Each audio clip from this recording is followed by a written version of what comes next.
దివ్యాంగుల కోసం మెదక్ కలెక్టరేట్ లో ప్రత్యేక ప్రజావాణి కలెక్టర్ రాహుల్ రాజ్ ప్రారంభించారు.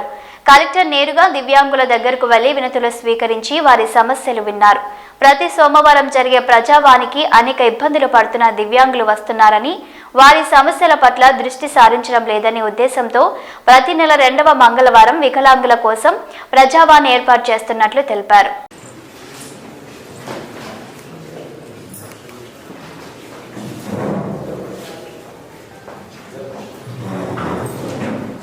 ఇంటర్నేషనల్ డే ఫర్ డిజబిలిటీస్ రోజు ప్రత్యేకంగా చెప్పింది ఏంటి అనేసి మనం ప్రజావాణిలో అబ్జర్వ్ చేస్తూ ఉంటారు.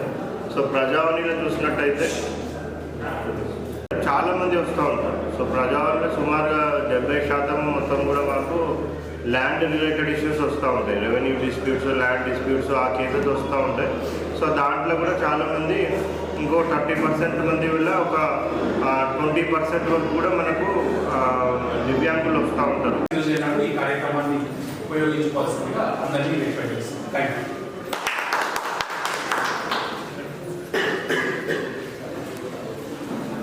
అందరికీ నమస్కారం. ఇప్పుడు మనకి ఇందిరమ్మ ఇల్లు సర్వే స్టార్ట్ అయింది. సో ఇప్పుడు నేను చెప్తాను, వాళ్ళు ఈరోజు కానీ రేపు కానీ మీ ఇంటికి వచ్చి సర్వే చేస్తున్నారు. సర్వే చేసి దాంట్లో మనకి ఇందిరమ్మ ఇళ్ళల్లో ఒకటి మనకి రిజర్వేషన్ కూడా ఉంది. సో దాంట్లో మీకు సదరం సర్టిఫికేట్ ఉంది, పెన్షన్ వస్తుందా? పెన్షన్ వస్తుంది కాబట్టి మీకు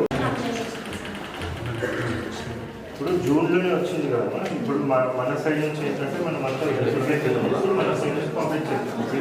నేను ఇక్కడ వెరిఫై చేసి మా సైడ్ నుంచి నేను ఎలిజిబుల్ అని చెప్పి నేను పంపించడం లేదన్నా చెక్ చేసి మీకు మళ్ళీ ఫోన్ చేసి చెప్తాము. మీకు ఫోన్ చేసి చెప్తాము. తర్వాత పెన్షన్ అంతా గవర్నమెంటే రిలీజ్ చేస్తాం. మళ్ళీ మీరు రానవసరం లేదు. ఎప్పుడైతే వస్తుందో మళ్ళీ మేము మీకు ఫోన్ చేసి వచ్చినప్పుడు మళ్ళీ ఇంకొకటి చెప్పండి.